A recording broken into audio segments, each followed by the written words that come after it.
Friends, welcome back to Neha classes. आज की जो क्लास है, आज की 12th क्लास की सेकंड पार्ट है, सेकंड वीडियो है, सेकंड चैप्टर। तो जो आज का चैप्टर है वो है सुमरिन के मन के। ये जो लिखा गया है, ये लिखा गया है पंडित चंद्रधर शर्मा गुलेरी द्वारा। तो ये हमारे जो है सुमरिन के मन के, इसमें 3 पार्ट में 3 दिया गया है। पहला हमारा है बालक बच गया, दूसरा है हमारा घड़ी के पुर्जे, और तीसरा है ढेले चुन लो। तो इन तीनों के बारे में आज डिस्कस करेंगे। तो हमारा जो है पहला बालक बच गए, ये जो है एक लघु निबंध को प्रतिपाद है। शिक्षा ग्रहण की सही उम्र बताना। लेखक का मानना है कि हमें व्यक्ति के विकास के लिए शिक्षा को प्रस्तुत करना चाहिए। शिक्षा के लिए मनुष्य के लिए नहीं, हमारा लक्ष्य मनुष्य और मनुष्यता को बचाए रखना नहीं चाहिए। यदि मनुष्य बचा होगा तो वह समय आने पर शिक्षित हो भी जाएगा। लेखक ने उदाहरण देकर यह बताने की कोशिश की है कि हम बच्चे पर शिक्षा लादनी नहीं चाहिए, बल्कि बच्चे के मन में शिक्षा के प्रति रुचि उत्पन्न की जानी चाहिए। लेखक एक घटना का वर्णन करता है कि एक स्कूल में वार्षिक उत्सव था। लेखक को भी वहां बुलाया गया था। वहां के प्रधान अध्यापक के 8 वर्षीय पुत्र को नुमाइश की जा रही थी। वैसे उसका मुंह पीला था, आँख सफ़ेद थी और नीचे की ओर झुकी हुई थी। उस बालक को ज्ञान तो जांचने के लिए तरह तरह के प्रश्न पूछे जा रहे थे। वह उनके उत्तर दे रहा था। बालक ने धर्म के 10 लक्षण बता दिए, 9 रसों के उदाहरण दे दिए। उसने पानी की 4 डिग्री के नीचे ठंडक में फैल जाने का तथा उसमें मछली को प्राण रक्षा के कारण का भी बता दिया। चंद्र ग्रहण का कारण भी बताया गया। इंग्लैंड के राजा हेनरी की स्त्रियों के नाम भी बता दिए गए। उसने पैसेवारों की राजी काल के बारे में भी बता दिया। फिर बालक से पूछा गया कि तू क्या करेगा। तो बालक सिखाया गया उत्तर दिया कि मैं जीवन भर लोगों की सेवा करूंगा। सभी उपस्थित लोगों ने उसकी बुद्धि चतुराई का प्रशंसा की। उसके पिता का हृदय उल्लास से भरा था। एक बूढ़े महाशय ने उसके सिर पर हाथ फेरकर आशीर्वाद दिया और इनाम मांगने को कहा। बालक का पिता और अध्यापक इसी उत्सुक में थे कि बालक कौन सी पुस्तक मांगता है। बालक मन में बनावटी और अश्लीलता की लड़ाई चलने लगी। वह अपने असली रूप पर उतर आया और बोला, मैं लड्डू लूँगा। उसकी इच्छा सुनते ही पिता और अध्यापक निराश हो गए। वह तो उससे जीवित पुकार की निशानी थी। हम बालक पर कृत्रिमता को ढेर तक लाद नहीं सकते। बच्चों का बच्चा ही बना रहना देना चाहिए। तो इस जो बालक बच गया, इसमें यही बताया गया कि जो बच्चे होते हैं, बच्चे पर हमें शिक्षा को लादना नहीं चाहिए। बच्चे के मन में शिक्षा के प्रति रुचि उत्पन्न की जानी चाहिए। और जो हमारा है सेकंड, घड़ी के पुर्जे। तो इस जो पार्ट है, इस पार्ट में लेखक ने धर्म के रहस्य को जाने पर उपदेशकों द्वारा लगाए गए प्रतिबंधों को घड़ी के दृष्टांत के द्वारा बड़े ही रोचक ढंग से प्रस्तुत किया है। प्राय धर्म के बारे में यह कहा जाता है कि धर्म के रहस्य को जानने की इच्छा प्रत्येक व्यक्ति को नहीं करनी चाहिए। बस जो कहा जाए उसे चुन लिया जाए। घड़ी समय बतलाती है और बदलती है। किसी से पूछकर समय पूछ लो और काम चला हो तो अथवा स्वयं घड़ी देखना सीख लो, पर घड़ी के पीछे को खोलकर उसकी पूजा को समझने जानने की कोशिश मत करो। ये काम तुम्हारा नहीं है। इसी प्रकार धर्म के बारे में खोज तर्क करना धर्माचार्य का काम है, तुम्हारा नहीं। क्या यह तर्क व्यक्ति की जिज्ञासा को शांत कर सकता है? यदि इस दृश्य से आगे बढ़ाया जाए तो उपदेशकों के बारे में कई बात निकल सकती है। धर्माचार्य नहीं चाहते थे कि हम धर्म की बारीकियों से समझें। हमें भी धर्म के बारे में जानकारी होनी चाहिए। जिस प्रकार घड़ी को देखना, उसकी पूरी को जानकारी होना, उसके ठीक करने की विधि का हो आना जरूरी है, उसी प्रकार धर्म के बारे में भी जानना परखना आवश्यक है। उसके बाद है हमारा ढेले चुन लो। तो इसमें शेक्सपियर की प्रसिद्ध नाटक मर्चेंट ऑफ वेनिस में पोर्सिया अपने वर को बड़ी सुंदर रीति से चुनती थी। जैसे हरिश्चंद्र ने दुर्लभ बंधु में पुरस्की के सामने 3 पेटियां होती थी, एक सोने की, दूसरी चांदी की और तीसरी लोहे की। एक पेटी उसकी प्रतिमूर्ति है। स्वयंवर के लिए जो आता है उसे कहा जाता था कि उसमें से एक पेटी को चुन ले। अकड़बाज सोने की ही बेटी चुनता और उसे लौटना पड़ता। लोभी को चांदी की पिटारी अंगूठा दिखाती है। हाँ, सच्चा प्रेमी लोहे की पेटी को चुनता है, उसे पहला इनाम मिलता है। ठीक उसी ही लॉटरी ये वैदिक काल में हिंदियों में चलती है। इसमें नर पूछता था कि नारी को बुझना पड़ता था। स्नान तक विधा पढ़कर, नहा धोकर, माला पहनकर किसी बेटी के बाप यहाँ पहुँच जाता और वह उसे गो भेंट करता। उसके बाद वह कन्या के सामने कुछ मिट्टी के ढेले रखता और कहता उससे एक उठा ले। नर जानता था कि वह उन ढेलों को कहाँ से लाया है। कन्या जानती नहीं थी। वह लॉटरी की बुझावल ठहरी। ये चौराहा की मिट्टी, शमशान की धूल आदि चीजें होती थी। यदि बेदी का ढेला उठा ले तो संतान वैदिक पंडित होगा, गोबर छून ले तो पशुओं का धनी होगा, खेत की मिट्टी छून ले तो जमींदार का पुत्र होगा, मसान की मिट्टी को हाथ लगाना तो अशुभ माना जाता है। तो इन तीनों में इतना ही है। अब जो इसके क्वेश्चन आंसर है वो डिस्कस कर लेते हैं एक बार।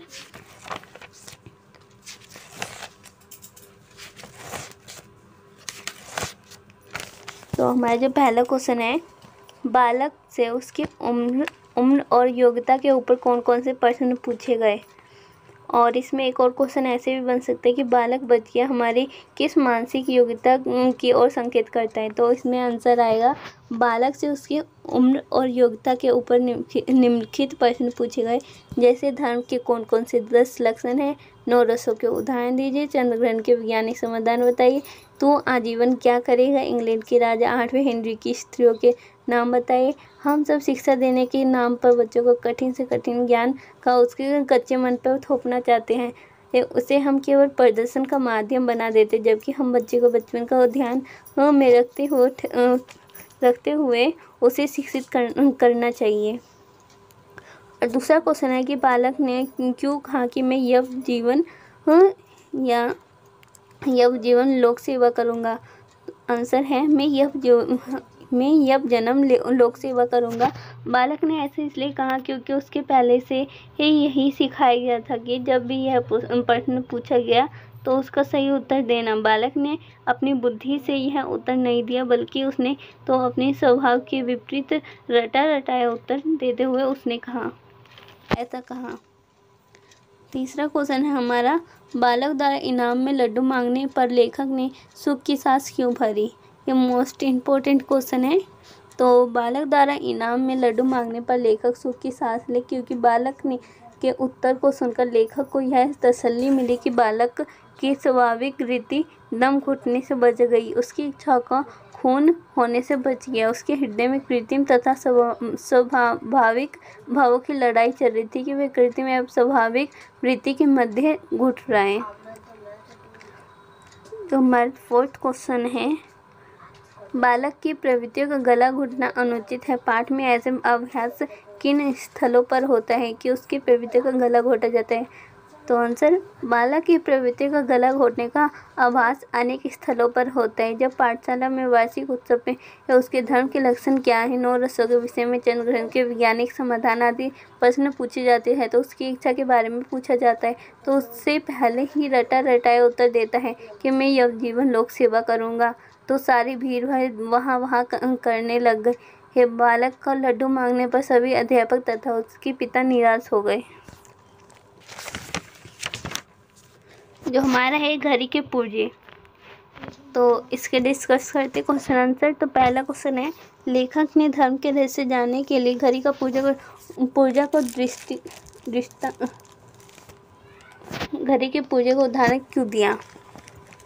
तो लेखक ने धर्म के रहस्य जानने के लिए घड़ी के पूजे का उदाहरण दिया, क्योंकि घड़ी का केवल समय बताने वाली मशीन समय तक ही सीमित न रखने को कहा है। घड़ी को खोल कर देखने और उसकी साफ सफाई कल पूजे के विषय में जानकारी हासिल करने का अधिकार सबका होना चाहिए। इसी प्रकार धर्म के अधिकार उसका सबका होना चाहिए। इसी प्रकार धर्म की संबंधित बातें धर्म उपदेशक तक ही सीमित न हो, सभी उसके ही अर्थ का ज्ञान करवाया जाना चाहिए। तो सेकंड क्वेश्चन है हमारा, धर्म के रहस्य जानना वेद शास्त्र धर्माचार्य का ही काम है। ये आप इस कथन से कहाँ तक सहमत हैं? और धर्म संबंधित अपना विचार व्यक्त कीजिए। तो हम इस कथन से पूर्णतः सहमत है कि धर्म रहस्य जानना वेद शास्त्र धर्माचार्य का ही काम है। धर्म ही नहीं, किसी भी विषय में पूर्ण जानकारी उस विषय से ज्ञात विद्वान ही दे पाते हैं। धर्म एक ऐसी संस्था है जिसके आधार शील पर समाज का भवन खड़ा होता है। धर्म मनुष्य को जोड़ता है, तोड़ता नहीं, परंतु उसकी व्याख्या धर्माचार्य अपने अपने तरीके से करते हैं। इसलिए धर्म का रहस्य जाना वेद शास्त्र धर्माचार्य का अतिरिक्त आम आदमी के लिए भी आवश्यक है। थर्ड क्वेश्चन है हमारा, घड़ी समय को ज्ञान कराते हैं क्यों? क्या धर्म संबंधित मान्यता या विचार अपने समय को बोध नहीं कराते? घड़ी जिस प्रकार समय का बोध कराती है, उसी प्रकार धर्म संबंधित मान्यता या विचार भी अपने समय को पूर्ण जानकारी देती है। मान्यताओं के आधार पर हमें समकालीन समय के सत्य असत्य, पाप पुण्य आदि का बोध होता है।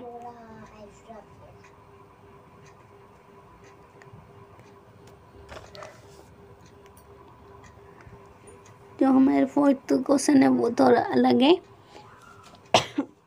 घड़ी साजी का इम्तहान पास करने में लेखक का क्या तात्पर्य है? घड़ी साजी का इम्तहान पास करने से लेखक का तात्पर्य है कि वह व्यक्ति अपने कार्य पूर्ण ज्ञाता है।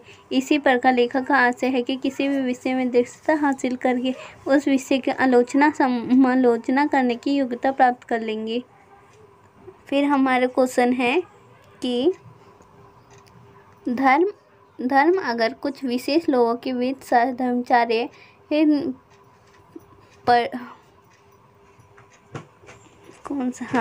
बड़े पुजारियों की मुट्ठी में है, तो आम आदमी और समाज का उससे क्या संबंध होगा? अपनी राय लिखिए।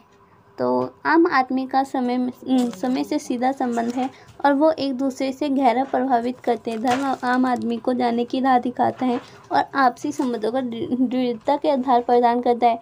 हर धर्म इंसान को इंसानियत का पाठ पढ़ाता है। कोई भी धर्म सब कुछ विशेष लोगों की मुट्ठी में आ जाता है तो धर्म का व्यापक रूप से संकुचित हो जाता है। 2-4 धर्म के ठेकेदार के साथ में धर्म का प्रटाक समाज के लिए कदापि हितकार नहीं हो सकता।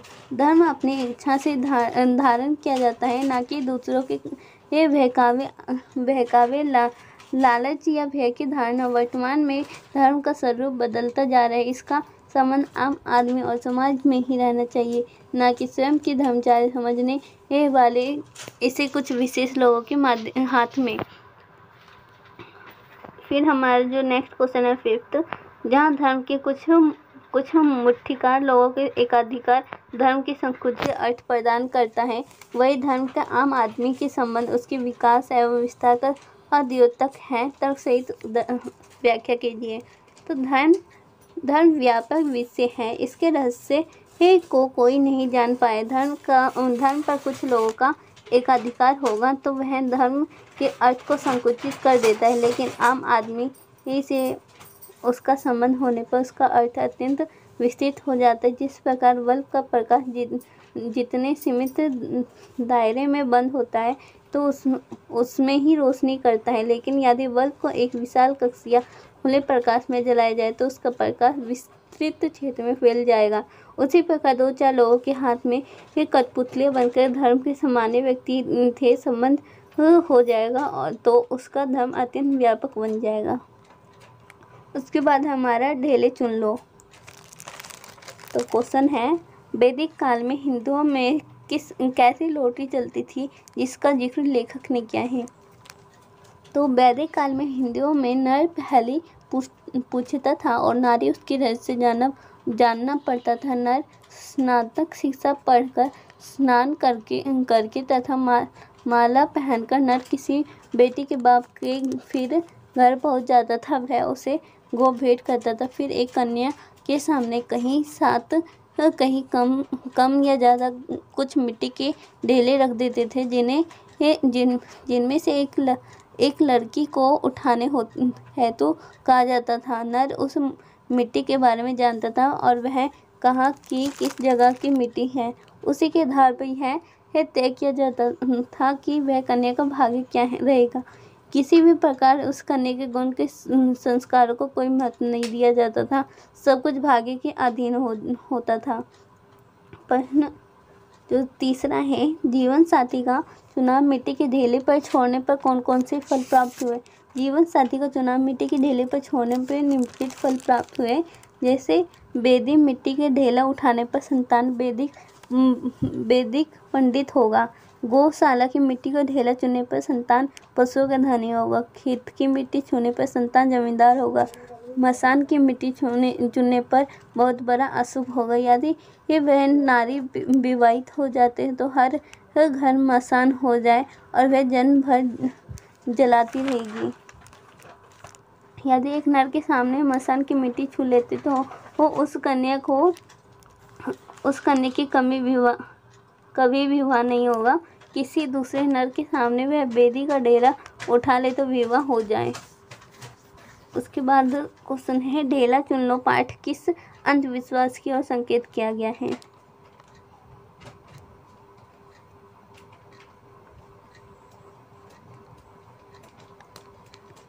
तो इस पाठ में जिस विवाह रीति का वर्णन किया गया है वह अंधविश्वास का प्रतीक है, जिसमें मिट्टी के ढेले के आधार पर वधू का चुना जाता था।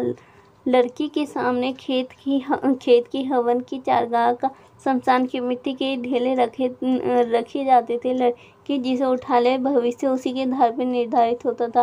वह अंधविश्वास ही था कि शमशान की मिट्टी के ढेले उठाना को अपशगुन होगा। तो thanks for watch my video. तीनों पार्ट हमारे कंप्लीट हो गए हैं। तो chapter 2 complete and share my video. और जो न्यू स्टूडेंट है वो मेरा टेलीग्राम चैनल है, उसको ज्वाइन कर लो।